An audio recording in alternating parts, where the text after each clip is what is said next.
ব্যাখ্যা করলেন, শোনো ভাই, শ্রদ্ধা সমেত যা কিছু দান করা হয় তাই হলো শ্রাদ্ধ। বলে শ্রদ্ধা সমেত কি দান করবে? শাস্ত্রে তুমি ষোড়শ দান থেকে বৃষৎ স্বর্গ অব্দি সমস্ত ব্যবস্থা আছে। ষোড়শ দান হতে পারে, তার অপরাপর দান হতে পারে, কেউ কিছুই পারল না সে তিলকাঞ্চন দান করলো, সেটাও শাস্ত্রে বলা আছে। সামর্থ্য অনুযায়ী শ্রাদ্ধ কর্তা দান করবেন শ্রাদ্ধ বাসরে। সর্বোচ্চ হিসাবে চন্দন ধেনু বৃষৎসর্গ অব্দি শাস্ত্রকার বিহিত করেছেন। বলে ঠিক আছে, শ্রাদ্ধ বাসরে পয়োদধি সংযুক্ত করে নানাবিধ অন্নাদি শ্রাদ্ধ বাসরে নিবেদন করার কথা রঘুনন্দন লিখে দিয়েছেন তার শ্রাদ্ধ তত্ত্বমে।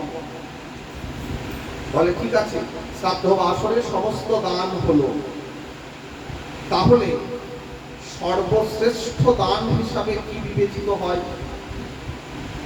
এখানে টিকাকার রঘুনন্দনের শ্রাদ্ধ তত্ত্বের ওপর টিকা করতে গিয়ে টিকা করলেন শ্রীমদ্ ভাগবতের কথা। বললেন হৃদ কর্ণ রসায়নম ভাগবতী কথা।